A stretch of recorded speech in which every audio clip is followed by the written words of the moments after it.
Hello and welcome. This is Gray Hughes of Gray Hughes Investigates on YouTube. This channel evaluates all aspects of true crime. As you are aware, videos and live streams in this genre often discuss elements of crime that may be disturbing to some viewers. If necessary, take the precautions needed to avoid these feelings. Factual information related to cases is the key to fostering rational true crime discussions. Fortunately, you will find that here. Please hit the like button only once, share the video, and subscribe if you like my content. Thank you very much for watching.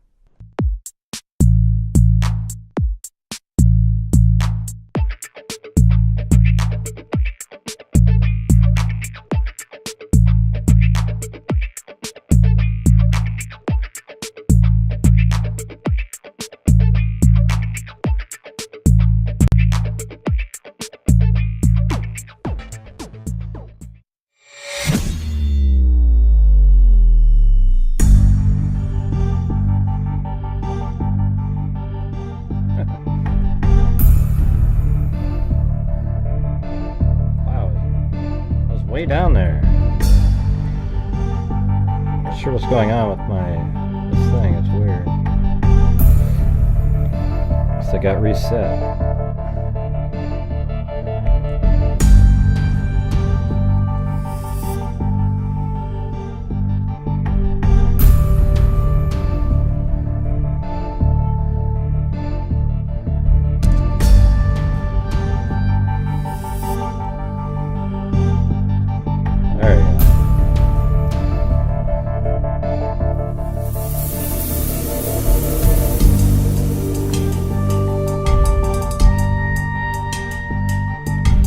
Who knows what the hell that was? I'm not sure what it's doing on the other screen.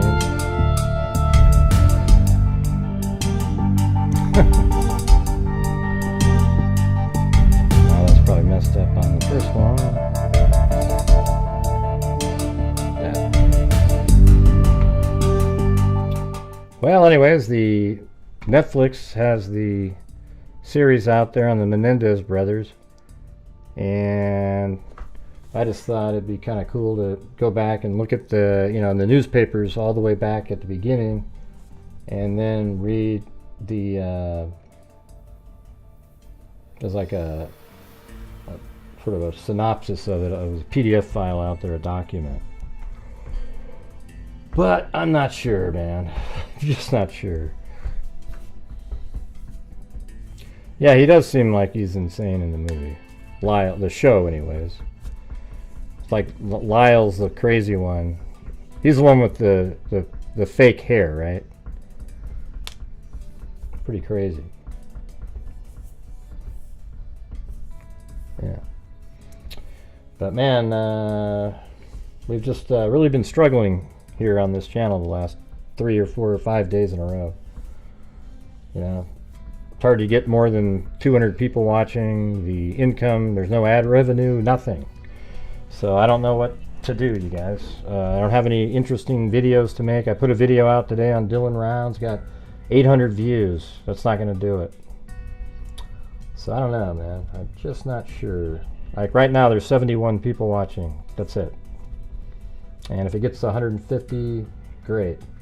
And I just always tell you what I'm feeling and all that kind of stuff. And I just don't know. There's some, I got some information, like a log, daily sort of log of Stephen Stern's, maybe go over that in a video or something, but yeah, it's been tough.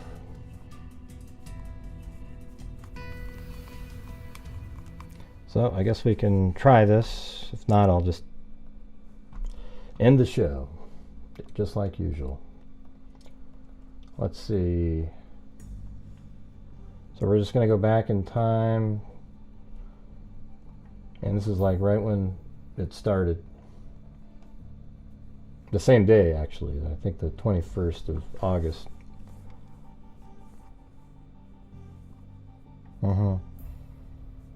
Welcome, Benno 10XX. Alright. But I'm definitely going to need your guys' support tonight, unlike last night, okay? We need to yesterday's total for the day was one of the worst I've ever had. So if we can get some support for the channel tonight, that'd be great. Thank you. I need the support even on nights when we're not doing something really, ooh, look at this, ooh. You know, I'm not able to always have the, you know, brand spanking new, you know, shiny object. All right. So I'd appreciate it if you guys have the ability to help support the channel. All right, here we go. So this is just back then in the LA Times. Video executive's wife slain in Beverly Hills mansion. Right there. And that's the dad. That's what he really looks like. Not like the guy in the series. A Los Angeles entertainment executive who once headed RCA, Areola Records, and U.S. operations for the Hertz Corporation was found shot to death along with his wife in their Beverly Hills mansion, authorities said today. The bodies of José E. Menendez, 45, and Mary Louise Kitty Menendez, 44, were discovered shortly before midnight in their North Elm drive home by one of their two sons, who called 911 at 11:47. And here's what that sounded like. Beverly Hills emergency. Yes, police. What's the problem? What's the problem? What's the problem? Someone killed my parents. Pardon me? Someone killed my parents. What? Who? Are they still there? Yes. The people... No. Were they shot? Hey, man, Were they shot? Yes.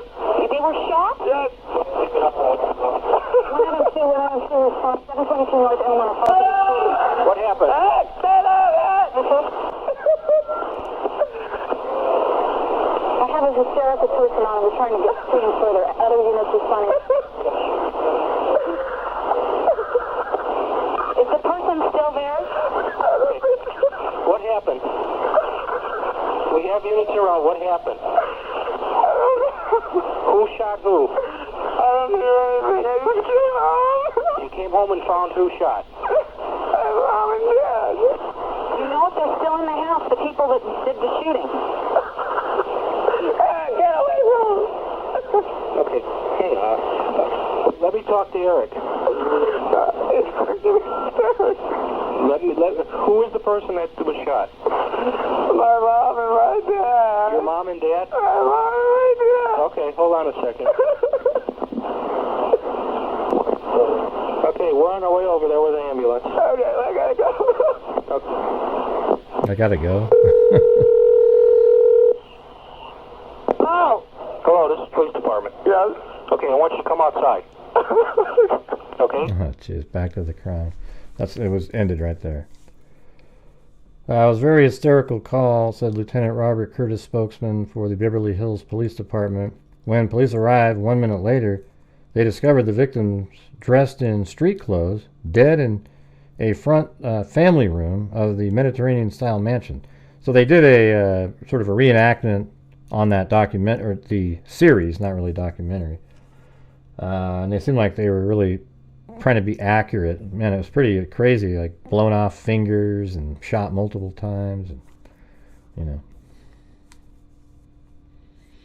It was very hysterical call. Okay, and then Menendez was the chairman of the board of Live Entertainment Incorporated, a Van Nuys successful firm that buys video rights to feature films, including those made by Sylvester Stallone, and delivers video and music software to big retailers.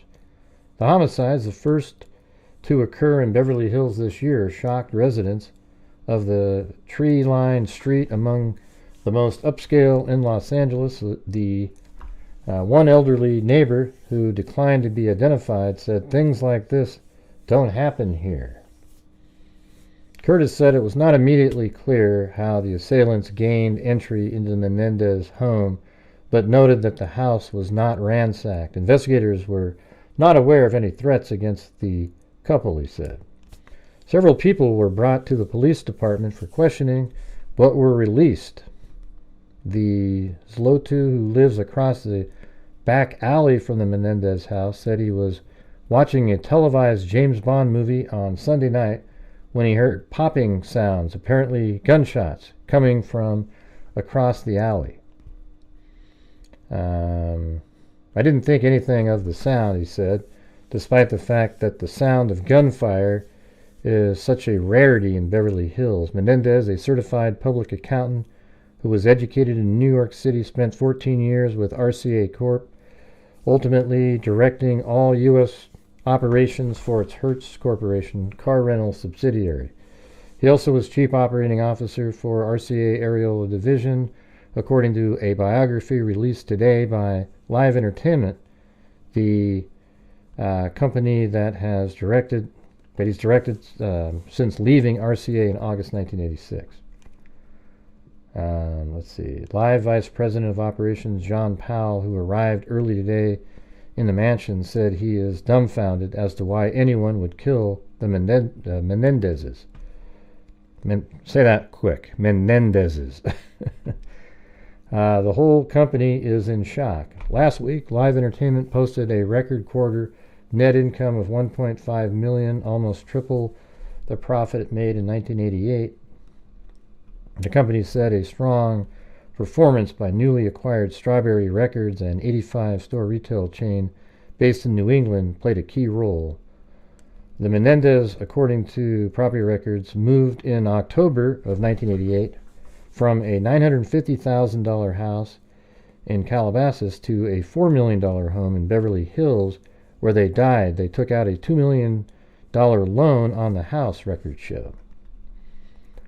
So there you go. That's that same evening, because they were killed like early in the morning, and that came out in the paper at night. Thank you, Georgina Stoliker. So currently, you guys, we are at 0 on the show tonight. So I would appreciate it if those out there can help support the channel to keep the lights on, keep us going in here, because currently we are in a struggling mode. Hopefully someday we'll get out of it. Don't know what's going on. No live streams that I do get notified out there. We've only got 138 people watching. Not sure what to tell you guys. But what I can say is that I can't afford to do shows that are like this, right? Yeah. All right, so the next one is on the 25th. I'm not sure. All it is it's a guest of free membership. We're at 0 though. Yeah. And this one is José Menendez's conflict and controversy. Exactly who was José Menendez? The Hollywood community and police investigators have been furiously pressing that question since Menendez, relatively little-known entertainment executive, whose career nonetheless connected with some of the biggest names in show business. Extensive interviews with associates revealed the Cuban-born Menendez to have been an extremely aggressive boss and deal maker in whom friends saw as a charismatic leader and whom adversaries sometimes saw as an overreacher who cut jobs, cut corners, and occasionally broke his word. So they're trying to dig through his life here to try to figure out. Thanks, Chris Turbo Sparks. Let's see. If you took a poll, a lot of people whose oxes were gored by Jose would have to tell you they didn't like him, offers Robin Arnold, an officer of Broadcast Music Incorporated. That characterization is disputed by Peter Hoffman, president of, So anyways, they're just going in, they're trying to find if there's something in his background that would make somebody want to do this to him. And for some reason, I guess the kids weren't really suspected right off the bat. I mean, I think some people might have, but yeah. Not sure that other page is even in there. So now we're going to go to, I guess that was it right here.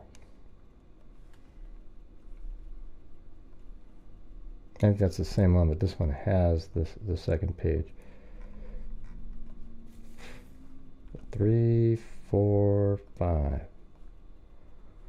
Yeah. There's aggressive businessman. It's absolutely, let's see. Another RC executive said Menendez was not setting aside adequate accounting reserve for future returns of unsold records. You know, so people are trying, like, digging around to try to find something. But as we all know, the kids did it. I mean, so it has, you know, all the stuff that they're digging around for is absolutely irrelevant.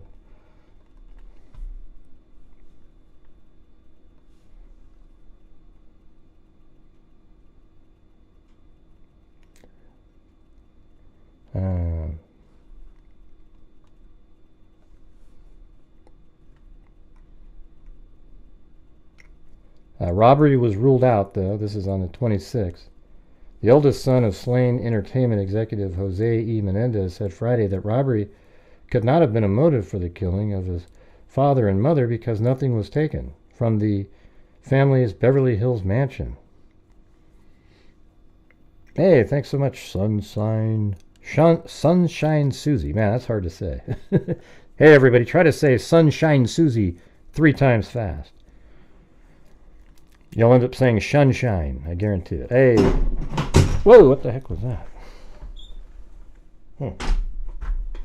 Something just sort of fell. I don't know what that was. Oh, wait, you're telling me to say Menendez 3 times fast. That's funny. I was going to say that. I didn't even read your super chat yet. That's hilarious. I was saying the same thing about your name. But yeah, well, I guess I said that earlier. But that's kind of weird. Say Melendez. You mean Menendez? Menendez. Melendez. Yeah. I can't. It's hard to do. But your Sunshine Susie, Shine Lula, your name is hard to say. Then me. Love your show. Come on, people. Look at you. She's trying to get everybody to, let's get moving here. We got to keep doing what we've been doing. I don't know what's going on, you guys. It's getting kind of a little nerve-wracking for me. So robbery was ruled out. Menendez, 45, the chief executive of Live Entertainment of Van Nuys, a firm that buys video rights to feature films, and his wife, Mary Louise Menendez, 44, were discovered shot to death in their North Elm Drive home by their 2 sons, Lyle, 21, and Erik, 18. The Los Angeles County Coroner's Office, after an autopsy of both bodies, said the entertainment executive and his wife had been shot several times, but at the request of Beverly Hills police, the coroner refused to divulge any other details. Thanks, Allie Cake.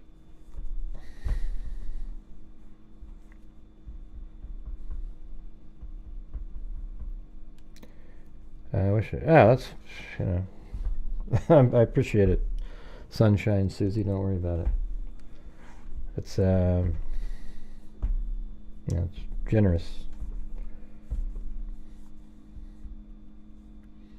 From Family Comments Friday, there was clearly a consensus that the apparent double homicide was premeditated. Yeah, well, there you go. But the family is still debating whether it was a mob or ordered, as some in the media have speculated. Menendez headed a company that purchased 2 firms that had previously been linked with organized crime.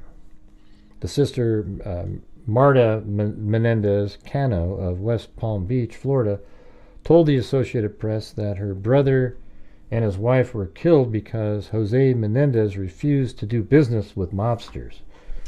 Now, there you go. So they think that's what it is.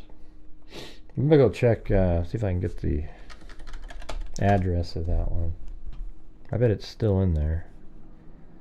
Let's see. José Menendez.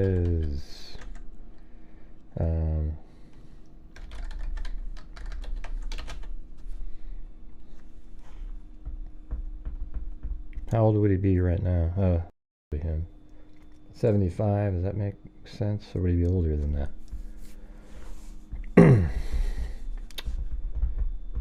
if he was 45, and so he'd be older than that even, right? He'd be, I don't think it's in there. I was trying to get the address. He'd probably be, so it wasn't just 30 years ago, right? Yeah, it's 35. He'd be about 78, probably.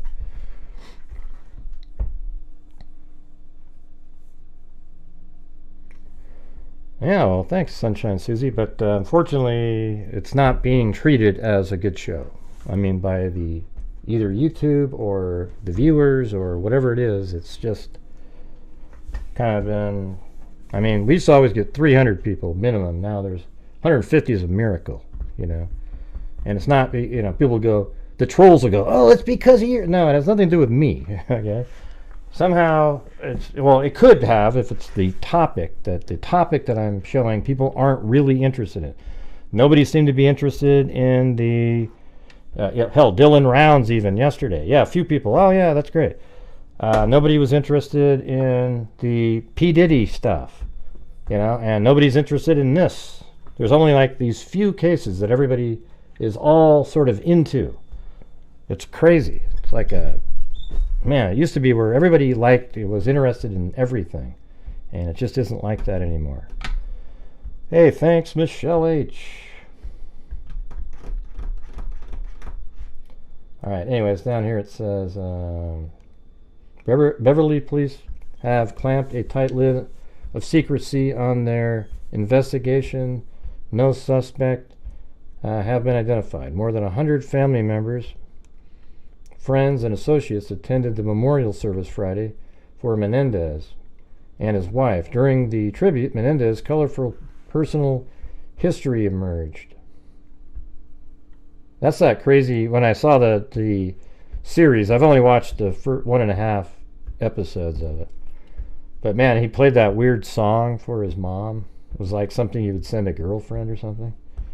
After arriving in the United States from Cuba, 16, Menendez slept in the attic of a Pennsylvania farmhouse, relatives said. Menendez's father, José Francisco, a former world-class soccer player, and his mother, Maria Carlotta, a former Olympic swimmer, sent Menendez to the United States in 1960 after worrying that their son would turn to communism if he remained in Fidel Castro's Cuba, relatives said. It worked. A little more than 10 years later, Menendez was the president of his first company. He used to tell us that when he came to the U.S., he didn't speak much English. But he said he made it a goal to run one of the largest companies in America, said one of his sons, Erik Menendez.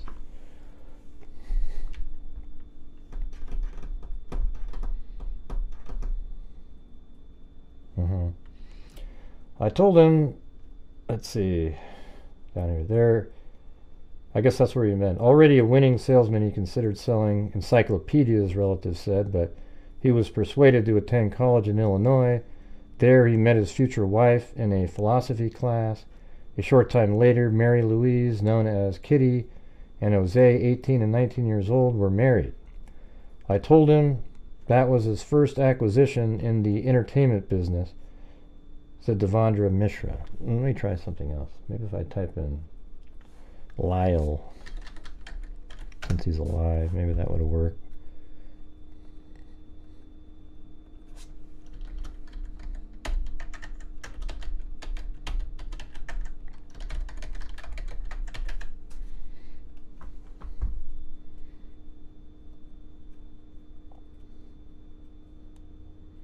It's going to have an address.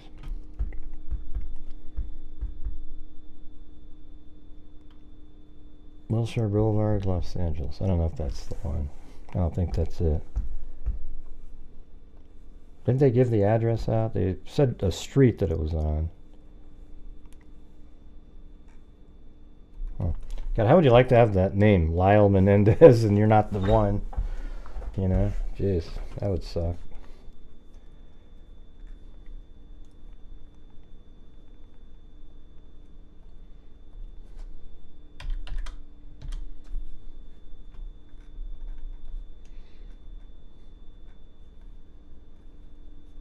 I'm just looking for the next page. That's not going to have it. All right, we'll move down to the next one. Just kind of getting a general feel here. Police seeking car seen near scene. See, all this stuff is in that series, right? And it was their car. How does what feel today? I don't know what that means. Gray, how does it feel today? I don't know what that means, man. Wish I did. But hey, if you guys are out there, if you could please help support the channel tonight. We're currently at like 1/8 of a normal night. So if you have the ability to, that would be great. We need to keep doing the same thing to keep this channel alive and afloat. Or I'll be relegated to only doing videos when there's popular cases, right? Because that is the reality. All right, police are investigating whether a vehicle observed near the Beverly Hills home of slain entertainment executive José Menendez and his wife was the same as one seen near the spot where a San Fernando Valley pornography dealer was murdered last month. In a separate development, an informed source said detectives are interested in talking to actor Sylvester Stallone as they explore a variety of leads in the slangs. Stallone is not a suspect, the source said. The actor is a director of Carloco Pictures Incorporated, a film company that owns almost half the stock in the company of which Menendez was chief executive. Live Entertainment Inc. of Van Nuys, a video and music distributor. Menendez, 45, and his wife, Kitty, 44, were shot to death August 20th in the library of their residence on North Elm Street. I guess we could go look there.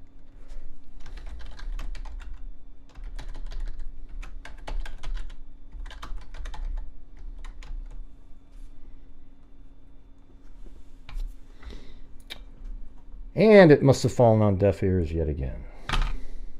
Let's see.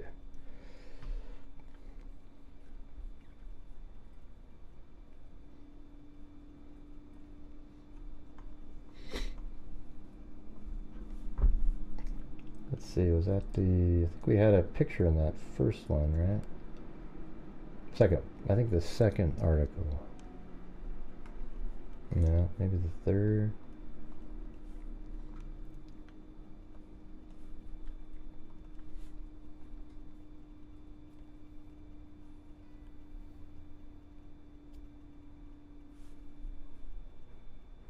Yeah, I'm going to block whatever that name is since they didn't answer my question. All right, see ya.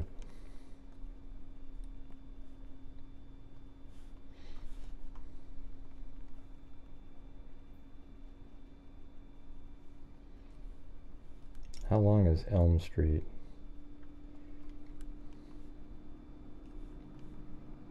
Man, it'd be tough to just spot it. I guess there's a tennis court on it.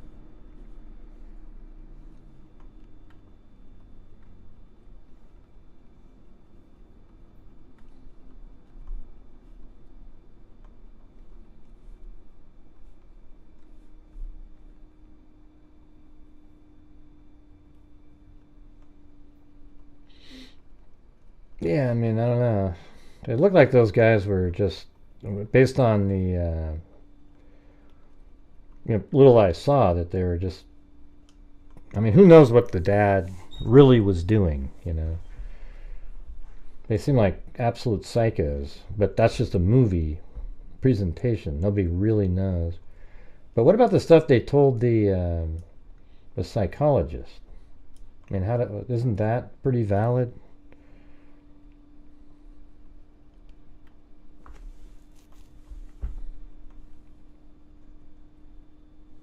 I'm just trying to find the house on here. It's one of these.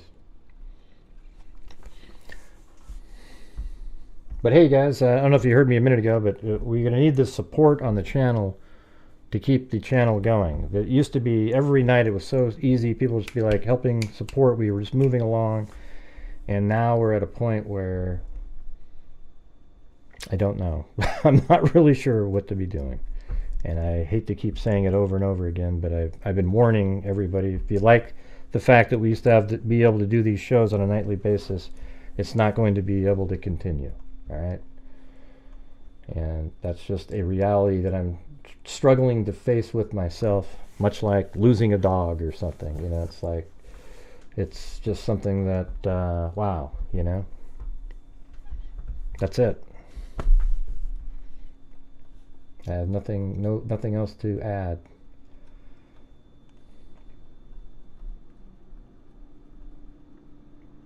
I'm not like the other channels who just come on, hey everybody, and just do shows, and everybody's just, we have a goals and mission here.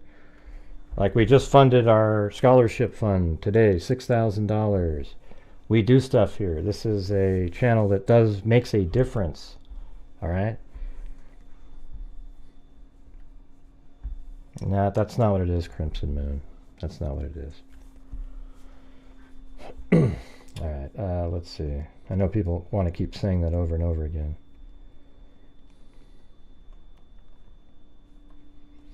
All right. I'm just going to move on to the 18th.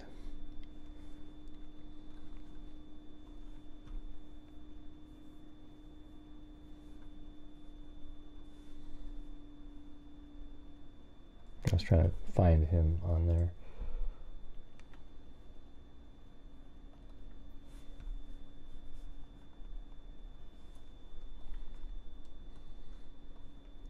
Mob-style killing test, medals, Beverly Hills police. Yeah, I mean, so even like, you know, we were talking almost a month later, they're still thinking maybe it's a mob-style killing. We have not developed a suspect. I mean, that's so late not to have a suspect. And I think it wasn't until the psychologist, I think they're the one that had somebody come over to listen, you know, through the door, you know. Who are you talking to, Zozo?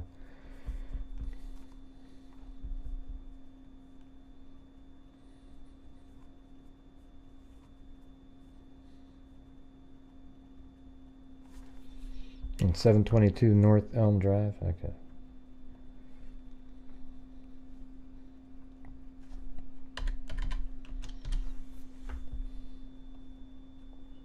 Oh, well, they got rid of the tennis court, so that was one of the problems.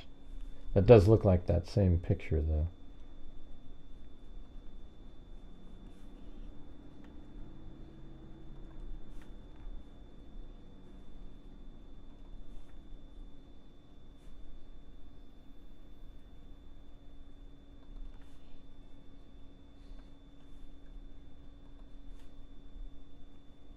Yeah, right there.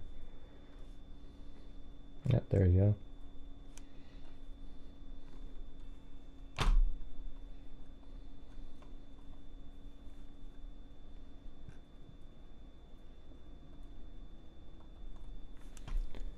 All right, I'm going to go all the way to December here.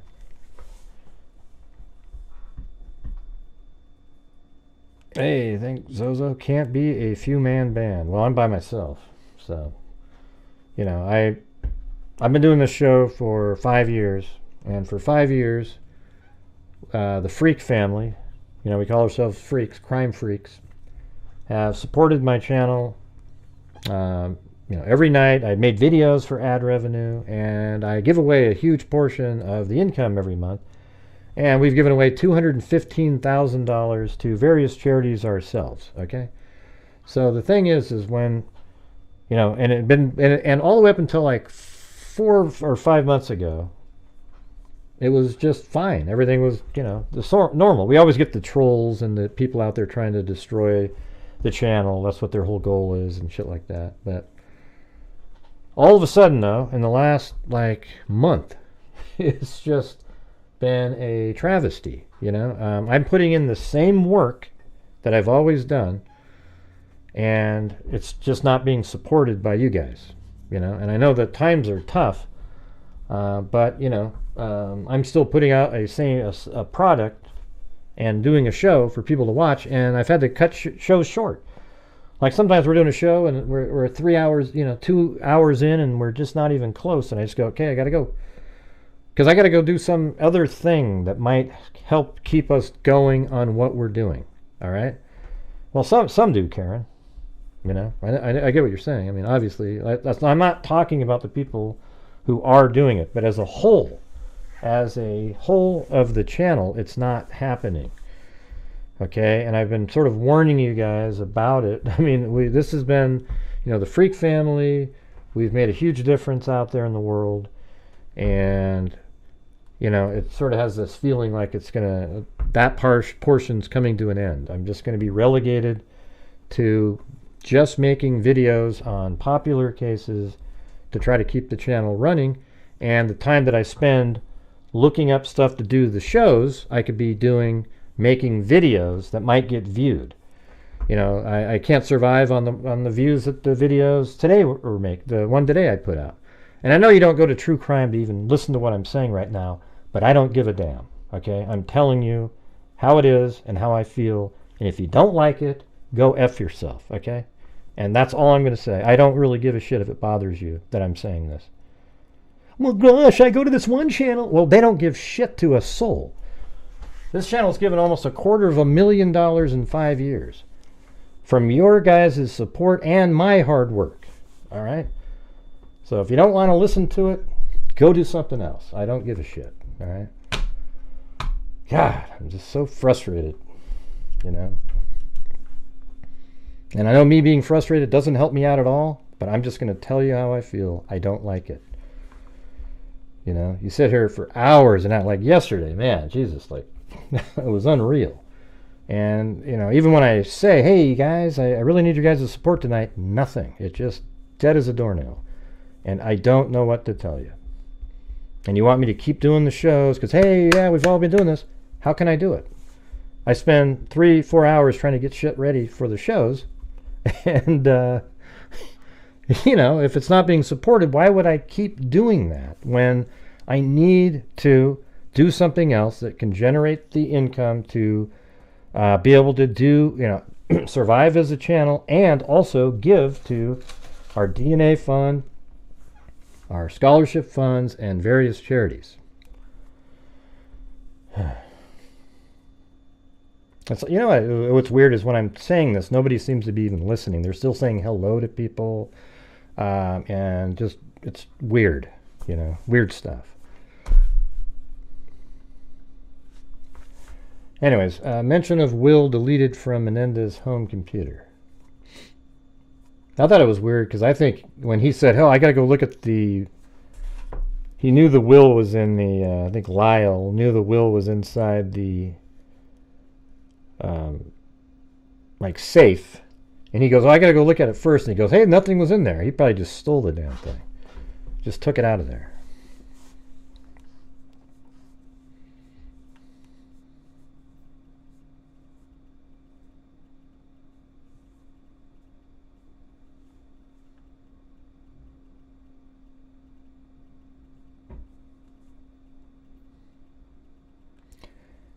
Yeah, but I can't though, Karen. You know, like for example, let's say I was doing a show and every night's like $40 or something. It just doesn't make sense. I mean, I get what you're saying. It just technically doesn't make sense for me.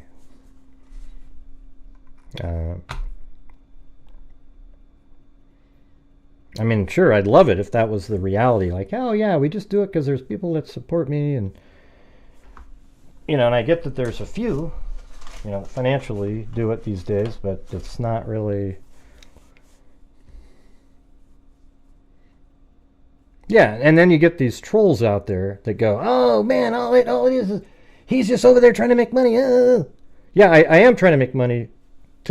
I mean, I'd love it if I could do this show for my living. Like this is what I get to do, you know. But it's also more about what we've been able to do and to continue to do those things. So I that's what I just loathe the troll jackasses because they don't do a damn thing for anybody. And we've made a massive difference. You know, with the DNA fund, etc. We've identified like 6 or 7 John Does at this point, Jane and John Does, but because of income money that we put out there. And I don't know, man. Oh, I don't give a shit, Angela. You defending Jen Soto, that's what F you up. Hey, everybody. I don't think Jen Soto had anything to do with it. She didn't have any knowledge, just like the detective said, Angela. And all the idiots like Angela out there. If you don't like me because that's my opinion, then you're an idiot. Okay? I'm going based on what I was reading in the documents and also what the detective said, okay? So if the detectives are idiots, then... if you think the detectives are idiots, then fine, you can call me one too. Get the hell, I don't really give a shit, man. I'm sick of this. You know, the timing does kind of match up with that. Oh, that gray guy. You know, when I'm on Court TV, and I'm on there for the Madeline Soto case, the morons that comment underneath that video, trashing me into oblivion over and over and over again, it should be disturbing to people. But there's people that go, oh, that gray guy, he defends Jen. I never defended Jen. I just said I don't think she had any knowledge of it, and I don't even like Jen. Like, I don't look at her and go, oh, wow, I like Jen. Boy, I'm sticking up for her. I just don't think she knew because I was reading the information, and I don't see it, man. I don't see it. And I think the people who do see it want to see it because it doesn't exist. Just like the detective said. Does anybody have brains anymore out there?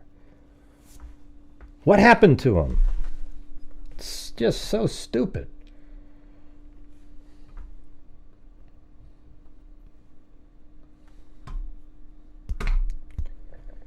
Yeah, anyways.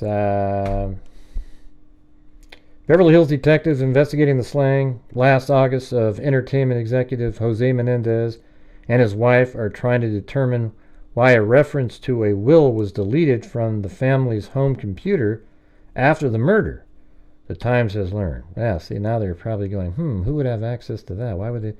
Detectives believe that whatever was in the computer regarding a will, whether it referred to a new will or an old one, was unintentionally destroyed. Okay. Or it says, intentionally, excuse me. According to several sources familiar with the police investigation. Man, that was like 1989, man. I'm not sure what kind of computer forensics they had back then.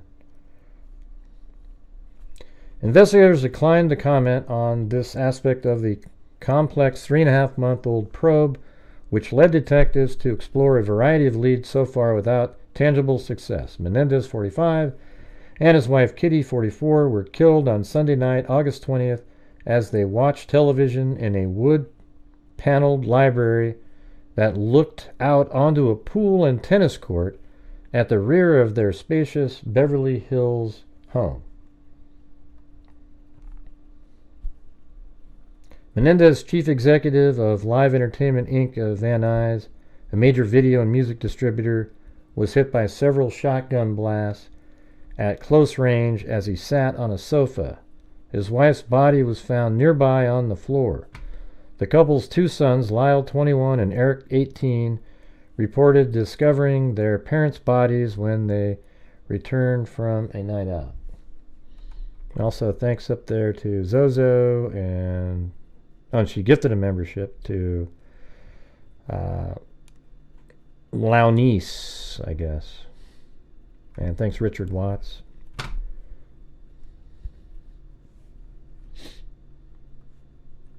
Yeah.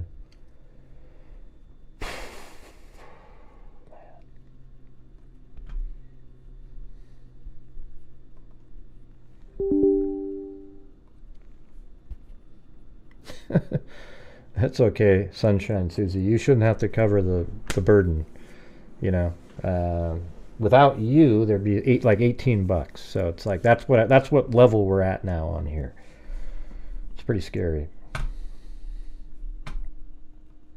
Tonight, anyways. You know, other nights it's, you know. Well, last night, tonight, and the night before. The couple's two sons, Lyle, 21, and Erik, 18, reported discovering their parents' bodies when they returned from a night out. It's pretty funny, like all this stuff's in that, just that series. They're kind of weird, though. Were they really kind of like sexually, like towards themselves, you know? It's pretty weird.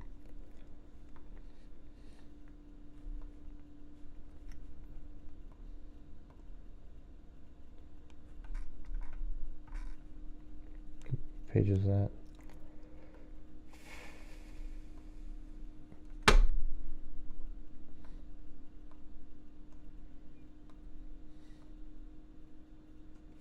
That says 32, but this is actually page 3, so that's going to be like 50. Is that right?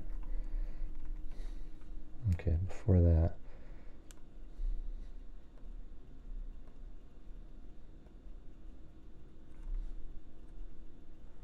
Was it 32?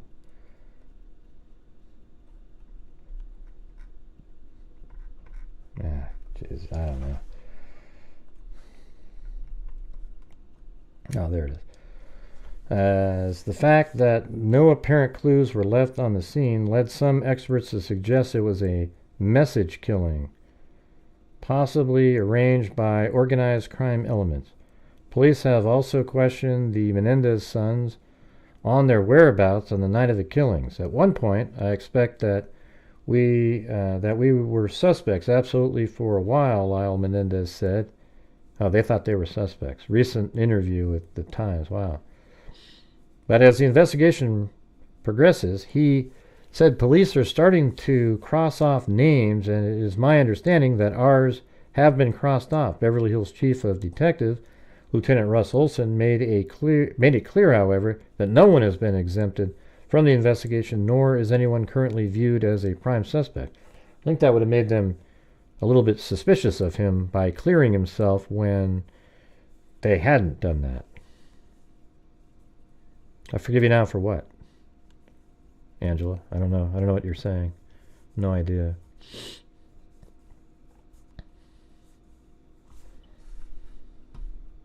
We haven't stopped looking at things that we were, let's see.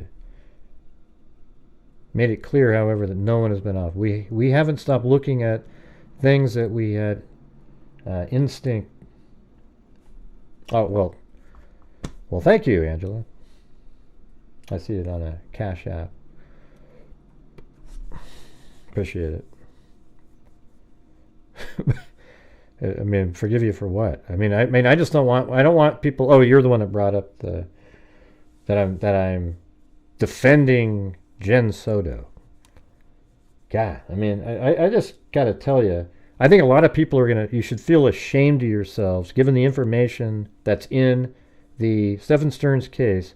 You should be ashamed of yourself if you continually are just going after Jen over and over and over again when there isn't anything at all other than some things that you go, ooh, that's weird, but all totally explainable when you have a predator like Stephen Stearns who is able to groom a mother who is struggling and a child. And it all makes sense. And the detectives also believe the same thing. So how come people are still going after that? Can you answer that question? It's weird. I mean, like creepy weird. Stalker type shit.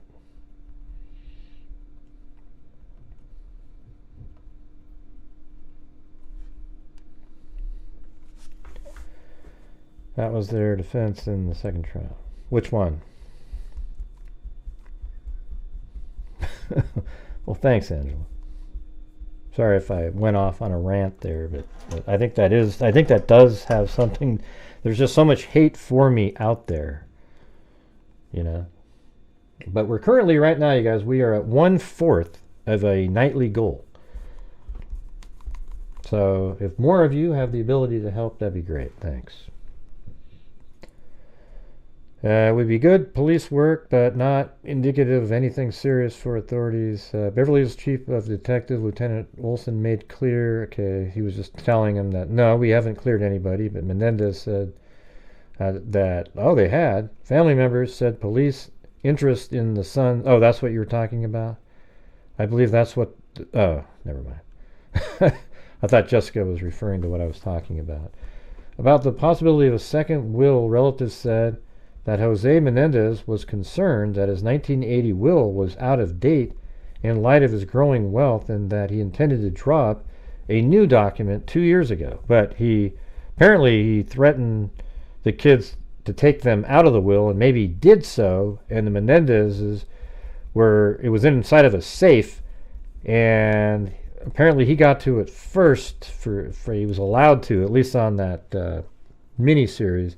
And then he goes, nothing in there, probably after he stuck it in his pocket. And then he conveniently had a nurse find a housekeeper find the page of the will just sitting on the floor.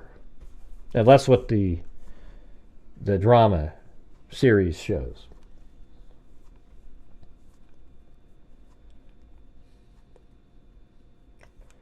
But relatives said there is no evidence that a second will existed.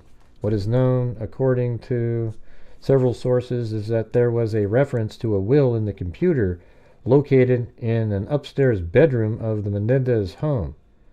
The reference to the will was contained in a file name on a computer disk. Shortly after the slayings, members of the Menendez family discovered the reference and attempted to view the file, these sources said. But the relative was unable to do so and made plans to hire a computer expert. Before the expert could act, however, the file was deleted from the disk, which in such a way that it could not be recovered by police experts, according to those sources.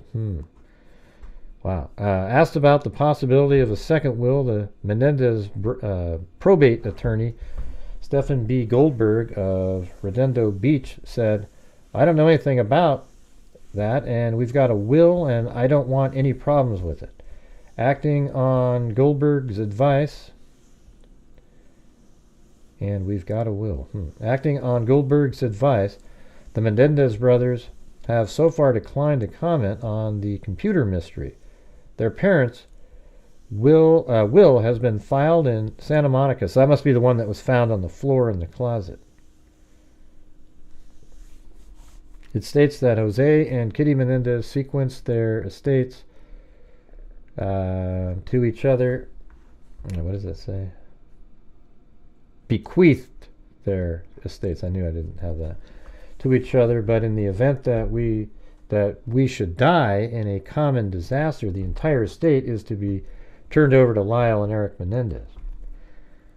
The value of the estate has not been officially determined, but sources for the family and their attorney estimate it at $14 million. Principal assets are the family's two-story Beverly Hills house on Elm Street, valued at $5.5 million. Their former home in Calabasas, currently being remodeled and valued at $3.5 million. Stock in live entertainment, worth about $5 million. Plus artworks and other personal property. Separately, Lyle and Erik are beneficiaries of a $400,000 life insurance policy on José Menendez. In recent interviews, Lyle and Erik Menendez said they plan to sell the family's Calabasas home and rent the Beverly Hills residence, which had been leased at different times in the past by entertainers Michael Jackson, Elton John, and Prince. Hey, thanks, Lizzie Robb. Sons of a hardworking, ambitious... I think this article is pretty good because it kind of gives you a little bit more info here. Sons of a hardworking, ambitious Cuban immigrant who rose rapidly from modest circumstances to become a top executive in the entertainment business, the Menendez brothers said they are not content to simply live on their parents' money. It would be revolting to just take a large sum of money and just either blow it or live just comfortably said Lyle Menendez, I would want this generation to do so much more than the last one. That's weird because he says that in that docu-series. But in the aftermath of their parents' death, they are struggling to pick up the pieces of their lives. Erik, who graduated from high school last June, shelved plans to enter UCLA this fall and has hired a personal coach to help him break into professional tennis. I guess they were actually pretty good tennis players. Lyle, who would have been a sophomore at Princeton University this fall, has been vacillating between playing professional tennis and returning for his second year at Princeton in January. Tennis was an important part of the family's life. Both sons were talented amateur players who qualified for the prestigious Easter Bowl tournament each year in Miami. Lyle was ranked 36th in the nation at the time of his retirement from the junior circuit. Erik was unranked, and that's pretty good. Zena Hamilton, founder of the Easter Bowl tournament, said she was close to the Menendez family. She characterized both Menendez youths as outstanding tennis players. But notice how they're talking more about the kids now. You know, like somebody, I think everybody's suspicious. And there's José Menendez, a better picture of him right there.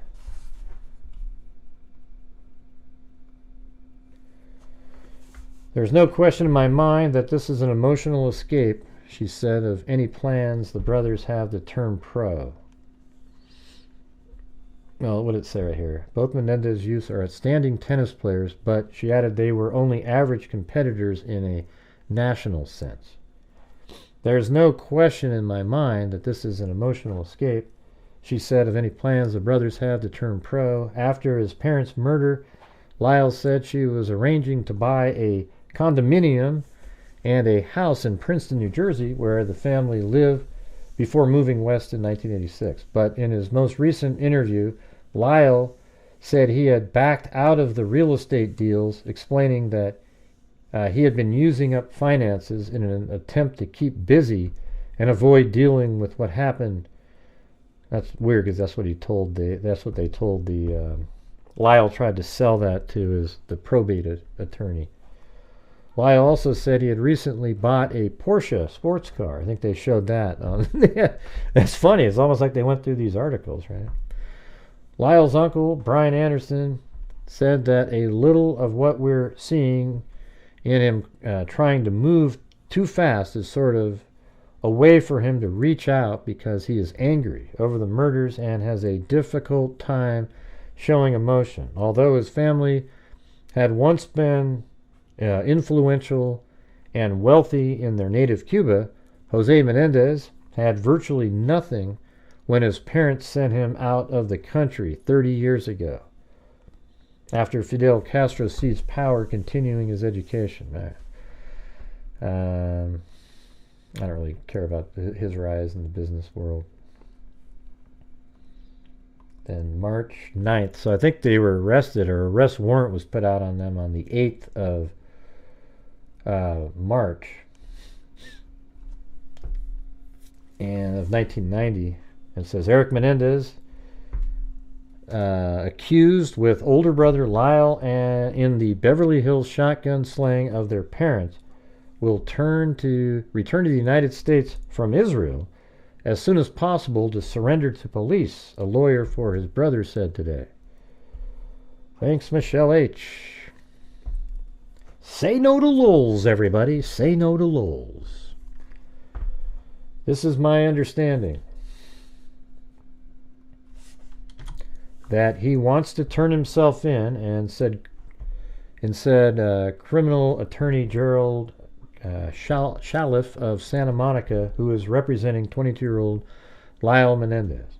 Shaliff said in a telephone interview that he was informed through individuals close to the brother that Erik Menendez, 19, would soon fly back to the United States from Israel, where he was participating in a tennis tournament. The immediate whereabouts of the younger Menendez remain unknown, however, after he left the house of a friend in Tel Aviv suburb this morning. Unlike his brother, Erik Menendez, apparently has not retained an attorney. Associated Press reported that the friend, speaking on condition of anonymity, said this morning that Erik had departed for Ben Gurion International Airport.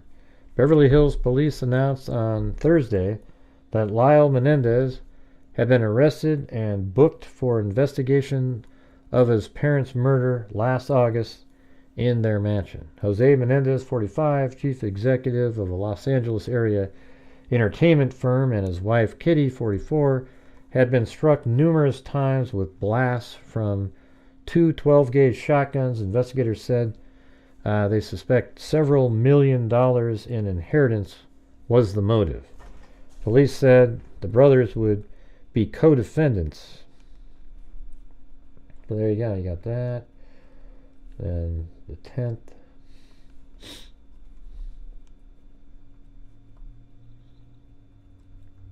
Police seizure of psychologist. Oh, so here we go.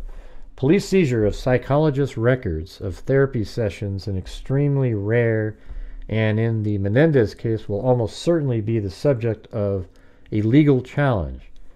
There definitely will be a challenge because, in my opinion, the seizure is clearly a violation of the law, said Gerald Shaliff, attorney for Lyle Menendez, who, with his brother, has been accused in the shooting death of his parents. Conversations between patients and psychotherapists are ordinarily secret. State law says they are not to be disclosed by the psychotherapist, even in civil or criminal proceedings. However, there are exceptions to the secrecy rule that prosecutors could cite. So obviously it sounds like they got the records. Because, I mean, it's in the that series. Relatives say Menendez, too, are innocent. So this is one. This is just the next day after that. So it was 9th, 10th, and 11th. An uncle of Lyle and Erik Menendez said Saturday that he and other relatives believe that the two brothers have been wrongfully accused of brutally murdering their wealthy parents in their Beverly Hills mansion last August.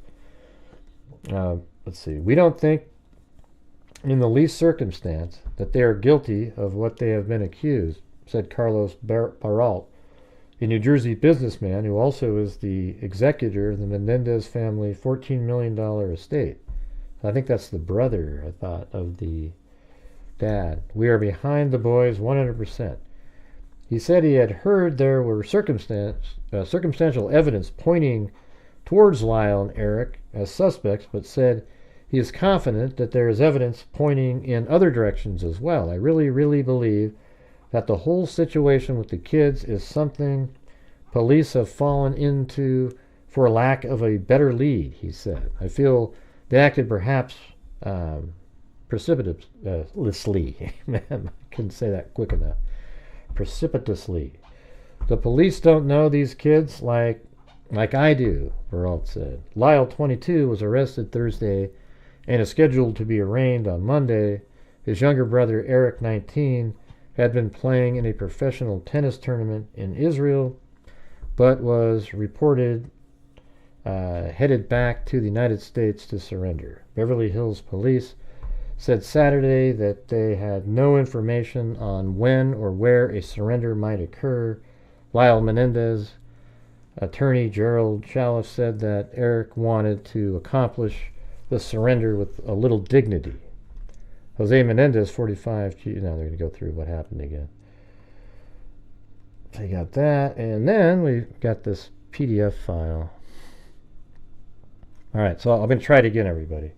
If you're out there and you have the ability to help support the Gray Hughes Investigates YouTube channel that allows us to keep doing these shows on a nightly basis, I would appreciate your support, as that's what's needed to keep the channel going.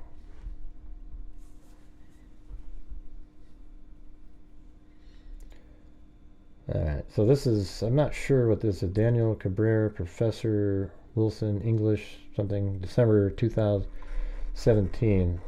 I think I'll just read this. It's probably just some article or something that well, I mean, I'm not sure who wrote it though. It's like a pretty good breakdown. It was on Scribd.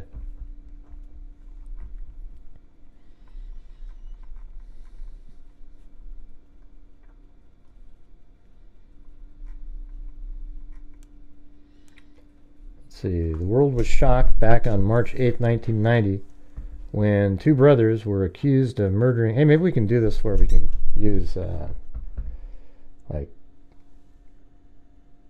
I don't know. What the hell was the name of that? I could use like Snoop Dogg or something.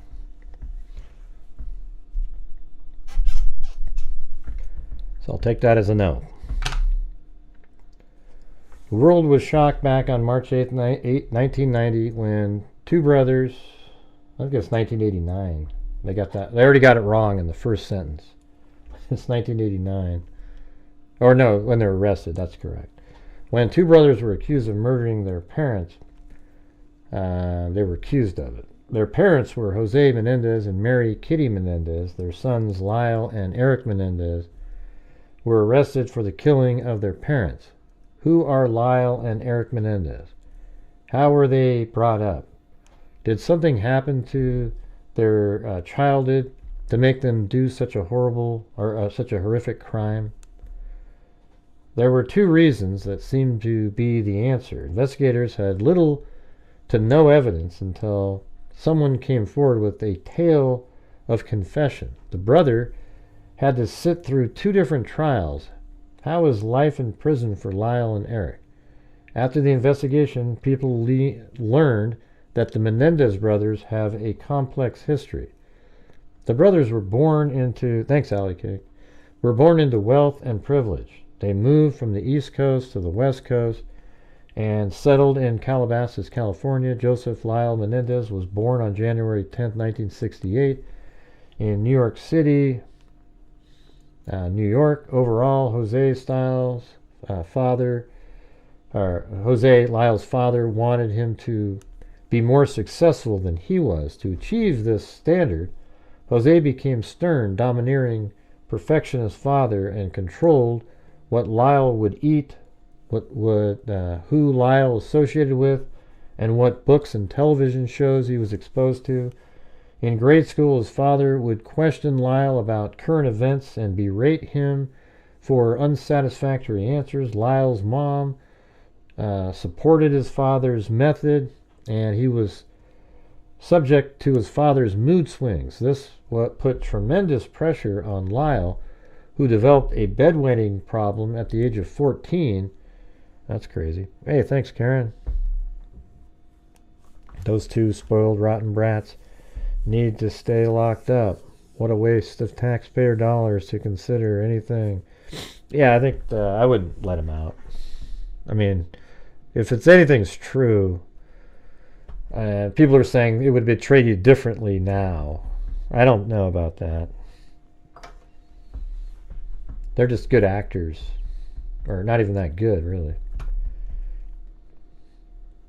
He also came to have a fierce temper. Lyle ended up going to Princeton University but was suspended for academic dishonesty. Erik Galen Menendez was born on November 27, 1970 in Gloucester Township, New Jersey. Erik grew up in the shadow not only of not only his domineering, controlling father, but also in the shadow of his older brother. Lyle, and then it says, Erik also endured having his every action, friend, activity, and even his thoughts managed by his father. Erik was also subjected to high-pressure questions and answer sessions, but not as bad as his brother Lyle because he and his father weren't that close. Erik was closer to his mom, Kitty. Erik was shy and sensitive, and the pressure took a toll on him and developed stomach pains, stuttering, and habitual teeth grinding. Erik didn't have very many friends growing up. Erik wanted to go to college out of state, but that was overruled after Lyle